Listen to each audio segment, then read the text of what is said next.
Halo semua, kali ini Bapak akan menjelaskan materi tentang bab ketiga sel elektrokimia, lebih tepatnya tentang materi sel volta. Untuk melanjutkan materi kita yang sudah kita pelajari minggu lalu. Jadi, ini masih terhitung pertemuan pertama. Ada 3 topik penting yang mau kita bahas. Pertama itu adalah pengertian dan rangkaian sel volta. Apa itu katoda, anoda, reaksi sel, rotasi sel, dan potensial sel. Kemudian konsep reaksi yang terjadi pada baterai kering dan aki dalam kehidupan sehari-hari. Nah, sebagai pendahuluan yang sudah Bapak pernah jelaskan, kalau penggunaan baterai itu merupakan pemanfaatan reaksi redoks spontan untuk menghasilkan listrik. Sedangkan ada juga di bidang industri logam. Melapisi logam itu adalah menggunakan energi listrik untuk menghasilkan reaksi redoks tidak spontan. Nah, kedua fenomena kimia ini di kehidupan kita itu termasuk dalam suatu rangkaian sel elektrokimia. Nah, sel elektrokimia itu apa? Itu adalah ilmu kimia yang mempelajari reaksi kimia atau khususnya reaksi redoks untuk menghasilkan energi listrik atau sebaliknya. Nah, dari sel elektrokimia sendiri dibagi menjadi dua. Kenapa bisa menjadi bagi dua? Itu adalah tergantung dengan pengubahannya. Pertama ada sel volta atau sel Galvani, itu mengubah reaksi redoks spontan menjadi energi listrik. Contohnya ketika kita menggunakan baterai atau aki. Sedangkan yang kedua ada namanya sel elektrolisis. Itu adalah mengubah energi listrik menjadi reaksi redoks yang awalnya tidak dapat berlangsung menjadi berlangsung. Ya. Nah, contohnya itu adalah pengisian baterai atau aki dan penyepuhan logam, pelapisan logam, seperti contoh tadi. Nah, untuk materi sel volta akan kita selesaikan dalam 2 pertemuan. Sedangkan sel elektrolisis juga akan diselesaikan dalam 2 pertemuan setelah materi sel volta selesai. Nah, sekarang kita fokuskan ke materi sel volta. Di sel volta itu adalah suatu sel elektrokimia yang dirancang dengan memanfaatkan reaksi redoks spontan untuk menghasilkan arus listrik. Nah, bahan yang diperlukan itu memerlukan 2 jenis logam, 2 jenis larutan elektrolit, dan juga ada jembatan garam. Kita akan lihat satu-satu nanti. Nah, contoh aplikasinya itu ada di baterai kering dan juga aki. Ya. Pertama kali ditemukan oleh Alessandro Volta berdasarkan penemuan dari Luigi Galvani sebenarnya. Nah, jadi pertama Luigi Galvani itu seorang ahli kedokteran mendapatkan katak, kalau nggak salah katak ya, itu yang dipancing menggunakan kail kuningan. Nah, kailnya dari logam kuningan. Kemudian ketika dia bedah menggunakan pisau yang mengandung logam lain, ternyata dalam cairan tubuhnya katak tersebut membuat adanya gerakan pada kaki dan tangannya katak. Walaupun istilahnya sudah mati ya, tapi masih bergerak. Nah, awalnya Luigi Galvani hanya menyimpulkan kalau itu adalah hanya fenomena dalam tubuhnya katak. Nah, berdasarkan penelitian tersebut, Alessandro Volta menyatakan itu ada hubungannya dengan logam kuningan, dan juga pisau yang dipakai. Nah, akhirnya si Volta berusaha mencari apa yang terjadi. Nah, sampai akhirnya dia melakukan suatu pengamatan sederhana dengan melibatkan padatan seng dengan larutan CW4 yang dapat menjelaskan konsepnya dengan lebih mudah. Jadi pertama, dia siapin larutan CW4 berwarna biru dimasukkan dengan logam seng. Nah, lama-kelamaan ternyata larutan tersebut yang awalnya biru menjadi bening sekarang. Dan di bawahnya mulai terbentuk padatan-padatan jenis baru. Nah, dari sini dia mulai menyusun apa yang terjadi, perubahan apa yang terjadi. Dia menuliskan kalau logam seng yang berwujud padat terkikis menjadi Zn2+. Nah, arti terkikis itu berarti ada melepaskan 2 elektron. Sedangkan Cu cairan, Cu2+, akan berubah menjadi Cu padatan. Nah, kapan dia bisa menjadi padatan? Kalau dia bisa menerima 2 buah elektron. Dari sini, si Alessandro Volta menyimpulkan kalau ada terjadi perpindahan elektron dari seng ke Cu. Nah, kalau ada perpindahan elektron tersebut, maka bisa berpotensi menghasilkan aliran listrik. Nah, berdasarkan hasil tersebut, maka si sel volta mulailah menyusun suatu rangkaian ya. Rangkaian sel volta, rangkaian yang bisa menghasilkan listrik. Nah, Setelah berbagai penelitian dilakukan, dia dapatkan suatu rangkaian paling tepat, yaitu pertama disiapin 2 buah gelas terpisah, isinya cairan ZnSO4 dan juga CuSO4 di gelas kedua. Masing-masing gelas kemudian dicelupkan dengan logamnya, di seng ketemu ZnSO4, Cu ketemu dengan larutannya CuSO4. Kedua gelas tersebut airnya disambung dengan menggunakan kabel, dimasukkan dengan voltmeter, dan juga ada indikator lampu.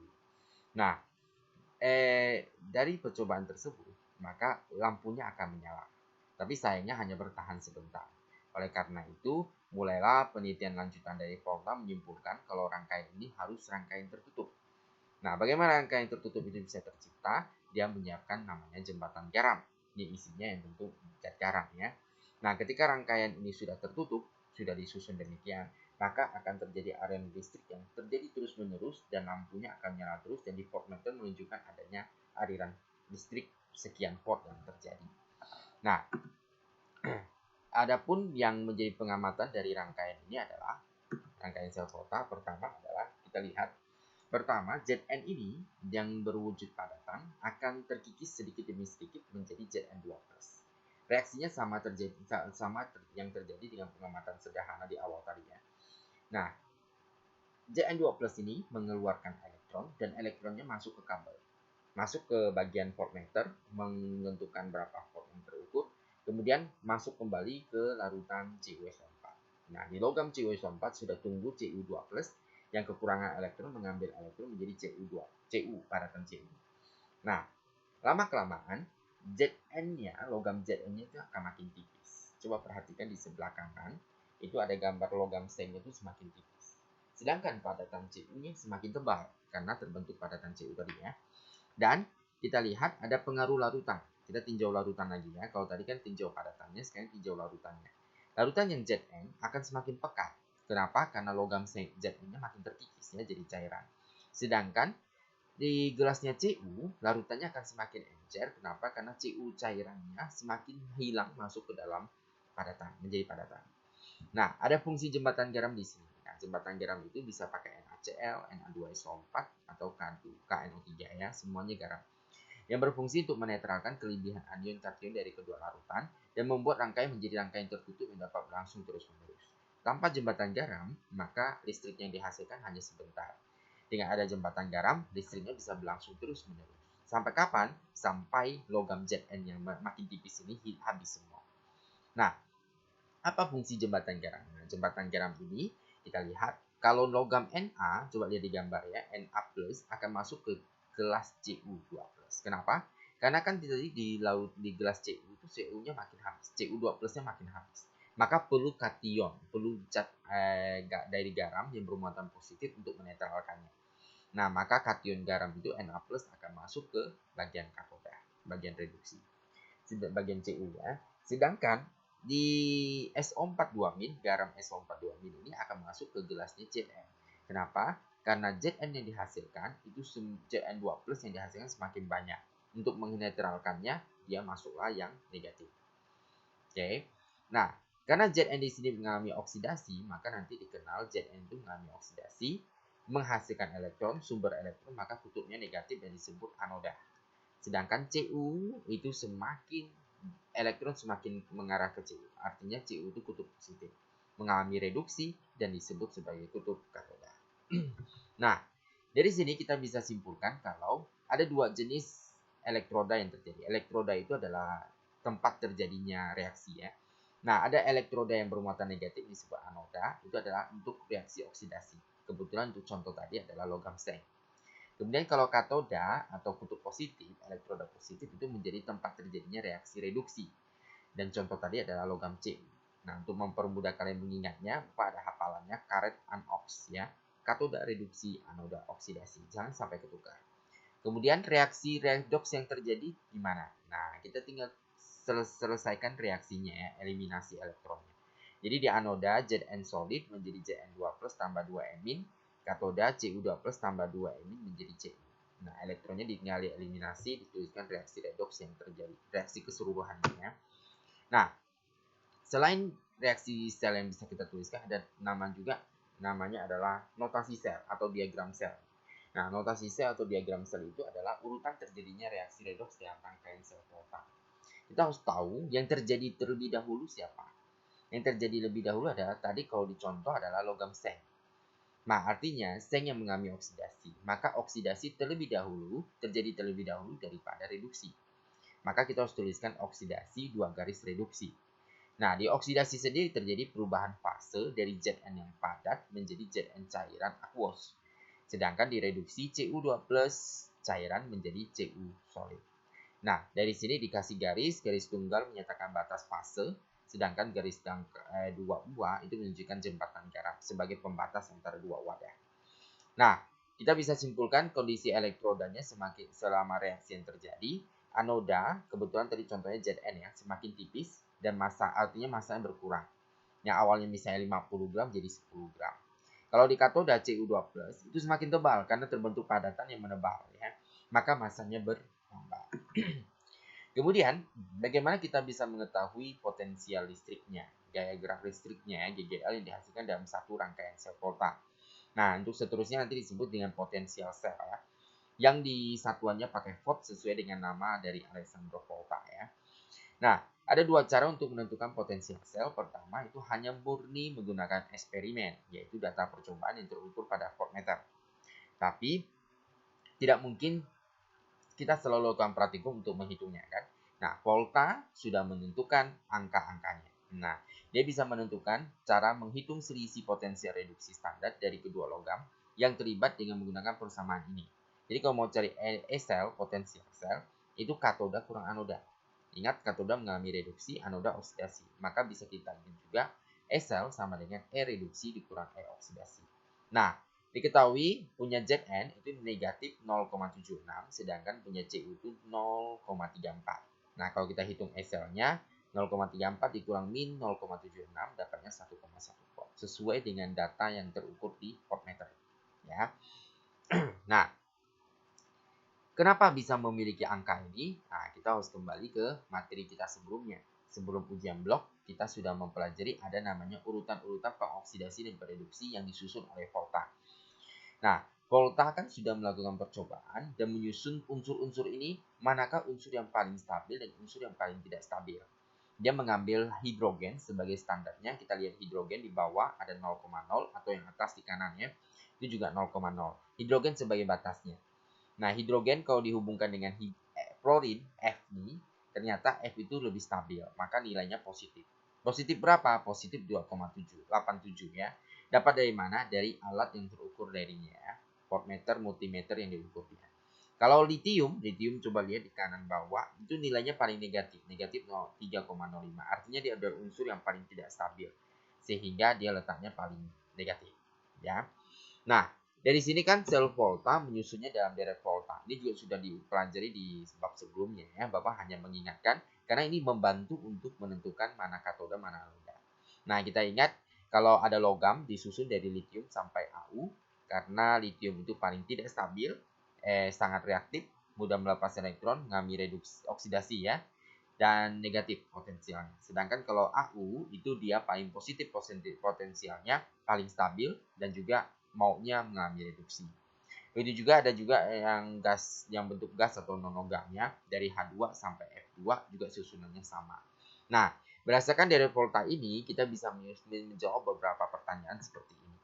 Contoh, misalnya pertama, diketahui ada logam perak dan tembaga. Jadi bawa memegang perak dengan tembaga. Apakah bisa menghasilkan listrik? Bisa, semua logam itu bisa menghasilkan listrik. Syaratnya itu adalah menyusunnya dalam rangkaian sel volta tadi. Jadi siapin ada padatan perak, padatan tembaga, logam perak atau logam tembaga yang dicelupkan dengan cairannya masing-masing. Nah, ketika dicelupkan dihubungkan dengan kabel akan terjadi listrik. Nah, ketika listrik ini ditanyakan siapakah akan bertindak sebagai katoda atau anoda. Nah, ingat katoda itu yang mengambil reduksi. Kalau reduksi artinya apa? Itu nilai E reduksinya itu paling gede. Ingat, paling gede ya. Atau letaknya di deret volta itu paling kanan. Paling kanan. Nah, Ag dengan Cu yang paling kanan itu adalah Ag. Maka katodanya Ag, perak. Sedangkan anodanya itu adalah tembaga Cu.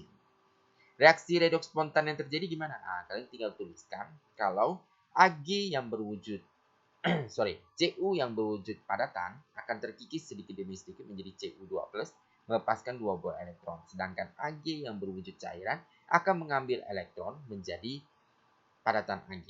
Nah, tinggal disetarakan, elektronnya tinggal dieliminasi. Bagaimana potensial standarnya? Ingat, potensial standar bisa dilihat dari voltmeter. Cuma kan di tipe contoh soal ini tidak ada data eksperimennya. Datanya itu adalah hanya reduksi. Maka kita bisa menghitung potensial sel dengan rumus katoda kurang anoda atau reduksi kurang oksidasi. Tinggal kita hitung Ag kurang Cu. 0,8 dikurang 0,34. Maka dapat nilainya potensial dihasilkan positif 0,46 volt ya. Diagram selnya gimana? Diagram sel tadi adalah urutan terjadinya sel, terjadinya reaksi. Nah, yang terjadi terlebih dahulu adalah Cu ya. Ingat oksidasi terlebih dahulu. Maka tulisnya adalah Cu storage menjadi Cu2 plus 2 garis Ag plus 1 garis Ag. Bagaimana gambar rangkaian sel volta? Ingat, siapin 2 buah gelas, terserah. Kiri siapin perak, kanan siapin Cu. Batangannya, hubungan kabel, voltmeter dengan lampu. Jangan lupa ada jembatan garam dimasukkan. Nah, rangkaian tersebut jadi, dan jangan lupa tuliskan panah reaksinya. Panah elektronnya berpindah dari mana? Ingat, dia berpindah dari Cu ke Ag. Nah, ini ada contoh kedua, silakan kalian coba di rumah saja. Ada contoh berikutnya juga, ada kalau contoh tadi adalah data yang dikasihkan untuk kita simpulkan katoda anoda. Tapi kalau yang ini dibentuk gambar. Nah, gambar ini kata kuncinya apa? Letak kunci dari menganalisis gambar ini adalah panah elektronnya.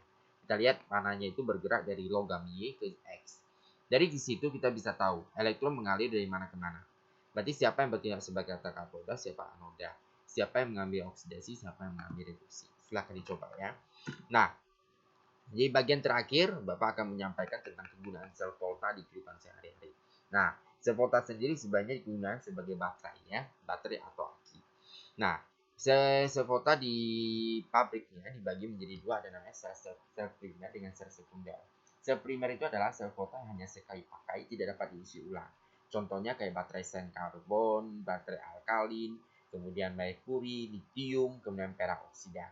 Kemudian ada sel sekunder. Nah, sel sekunder itu adalah sel volta yang dapat diisi ulang. Artinya bisa dipakai berkali-kali ya. Contohnya kayak Ag, baterai Pb, baterai nikel CD, baterai nikel metal hidrat. Kemudian ada baterai ion lithium. Nah, itu baterai ion lithium itu kayak baterai handphone, baterai laptop ya. Kalau yang digambar itu ada baterai merkuri. Ada coba lihat 3940% Hg. Itu adalah baterai isinya litium, litium, tidak ada hidromerkurinya dan digunakan sebagai untuk arloji, baterai jam tangan dan sebagainya.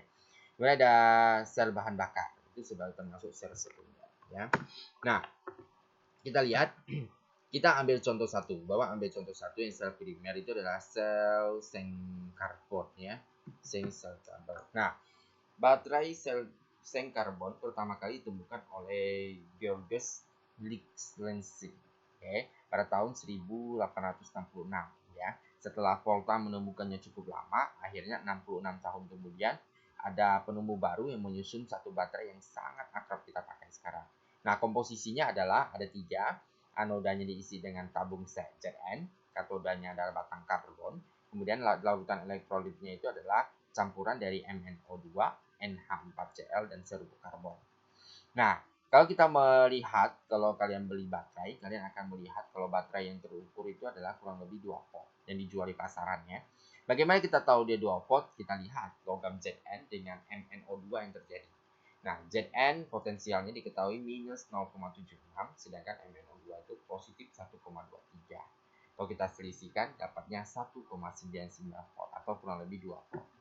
Nah, reaksi yang terjadi, anoda Zn menjadi Zn2+, melepaskan elektron. Elektronnya mengalir ke MnO2 ditambah NH4Cl menjadi Mn2O3, NH3, 2O, dan Cl.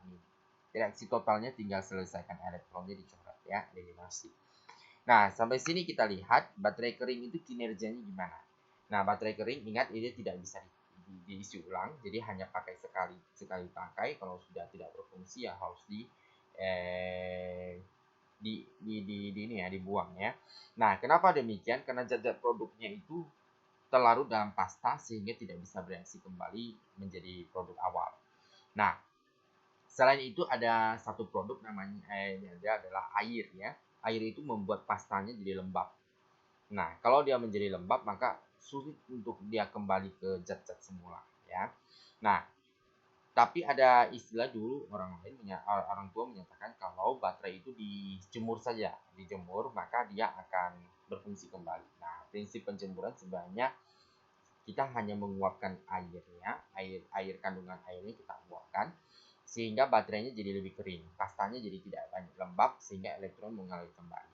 Tapi sayangnya airnya bisa hilang, tapi produk-produk lain seperti ZnCl2, Mn2O3 dan NH3-nya tidak akan habis, tidak akan kembali ke semula. Artinya proses penjemuran baterai itu hanya bertahan sebentar dan kurang lebih tidak efektif, jadi tetap harus dibuang ya. Kita beralih ke aki. Nah, aki itu adalah baterai timbal yang pertama kali ditemukan oleh Gaston Plante ya pada tahun 1859. Nah, dia menyusun aki itu dalam 3 komposisi. Pertama itu anoda ada logam Pb, katoda padatan PbO2, kemudian elektrolitnya adalah larutan H2SO4. Maka H2SO4 itu biasa disebut sebagai larutan aki ya, air aki. Nah, bagaimana listrik yang dihasilkan? Listrik yang dihasilkan itu adalah kita menghitung punya PbO2 dikurang dengan Pb. Dapatnya pas 2 volt ya. Nah, cuma aki, salah satu keunggulan aki itu adalah dia bisa dirangkai dalam beberapa lapisan. Rangkaiannya seri. Nah, ketika dia rangkaiannya seri, contohnya 3 kali lapisan, artinya satu lapisan dapatnya 2 volt. Kalau 3 lapisan dapatnya 6 volt. Nah, kalau aki motor itu 12 volt. Artinya dalam aki botol itu disusun dengan 6 lapisan ya, 6 lapisan rangkaian sehingga hasilnya bisa jadi 12 volt. Nah, reaksi yang terjadi apa? Reaksi yang terjadi adalah di anoda logam Pb dengan bantuan H2SO4 akan menjadi PbSO4 tambah 2H+ ditambah 2 elektron. Elektronnya mengalir akan diambil oleh PbO2 dan larutan H2SO4 lagi dan juga 2 buah H+ menjadi PbSO4 dan 2H2O. Reaksi totalnya tinggal kalian selesaikan elektronnya ya. Nah, bagaimana kinerja sel aki sebenarnya? Nah, sel aki ini merupakan sel sekunder yang dapat diisi ulang. Caranya gimana? Caranya dicas. Nah, pengecasan ini membuat ada arus listrik yang masuk dan mengubah arah reaksi menjadi reaksi kebalikan. Jadi diputar balik semuanya. Sehingga aki yang sudah berubah menjadi PbSO4 sudah produk malah terubah kembali menjadi komponen awal akinya. Sehingga aki bisa kembali berfungsi seperti semula. Nah, pada saat arus listrik kita colokkan ke dalam aki itu disebut namanya reaksi pengisian sel aki. Hati-hati, bedain reaksi pemakaian sel aki dengan pengisian sel aki. Coba kalian lihat kalau reaksi pemakaian aki, Pb dan PbO2 menjadi PbSO4. Tapi kalau di pengisian aki, PbSO4 dua-duanya baik di katoda anoda akan berubah menjadi PbO2 dan juga Pb. Reaksinya sama tapi cuma diputar balik. Nah, demikian materi yang mau sampaikan tentang sel volta. Paling kesimpulan yang Bapak bisa berikan adalah kalau kita sedang mempelajari materi sel elektrokimia, yaitu ilmu kimia mempelajari tentang reaksi redoks untuk menghasilkan listrik atau sebaliknya, yang dibagi menjadi dua, ada sel volta atau galvani dan sel elektrolisis. Kita fokus ke sel volta terlebih dahulu, yang elektrolisis minggu depan kita lihat ya. Sel volta itu adalah rancangan dari suatu reaksi redoks spontan untuk menghasilkan listrik. Nah, dia memerlukan 2 jenis logam, 2 jenis larutan elektrolit dan juga jembatan garam ya sebagai penyeimbangnya. Nah, contohnya baterai dengan aki. Bagaimana syarat rangkaiannya? Pertama, dia harus tersusun dari 2 buah logam yang dipisah ya. Dipisah. Rangkaiannya tertutup dengan bantuan jembatan garam, kemudian dihubungkan dengan voltmeter yang pengukur lampu ya sebagai indikator lampu. Nah, jembatan garam sendiri fungsinya apa? Fungsinya untuk menetralkan muatan ion di larutan dan menutup rangkaian selnya di rangkaian tertutup. Adapun di garam, fungsi larutan garam di jembatan garam itu adalah kationnya akan menuju ke larutan yang lebih encer atau bagian katoda, sedangkan anion garamnya menuju ke larutan yang lebih pekat atau anoda. Nah, ingat anoda kutub negatif, katoda kutub positif, anoda terjadi oksidasi, larutannya semakin pekat, elektrodanya semakin tipis. Sedangkan di katoda terjadi reaksi reduksi, larutannya semakin encer dan elektrodanya menebal. Ada notasi sel atau diagram sel itu adalah urutan terjadinya reaksi, tuliskan oksidasi terlebih dahulu 2 garis reduksi. Kemudian ada perhitungan potensial sel dengan data sel volta, gaya data volta, Kita dapatkan kalau E0 sel bisa dihitung dari katoda dikurang anoda atau reduksi pion oksidasi. Penggunaan sel volta ada dua, yaitu sel primer maupun sel sekunder yang dicontohkan dari baterai kering dengan juga aki, dengan berbagai kelebihan dan keunggulan mereka masing-masing. Demikian yang bisa bawa sampaikan tentang video materi sel volta. Silakan kalian mengamati juga video tentang penjelasan rangkaian sel volta yang dilengkapi dengan animasi elektron yang bergerak. Sekian, semoga ini bisa membantu kalian dalam belajar dan membuat materi kita bisa terselesaikan dengan tepat waktu. Salam semangat, terus belajar dan jaga kesehatan selalu. Tuhan memberkati kita semua.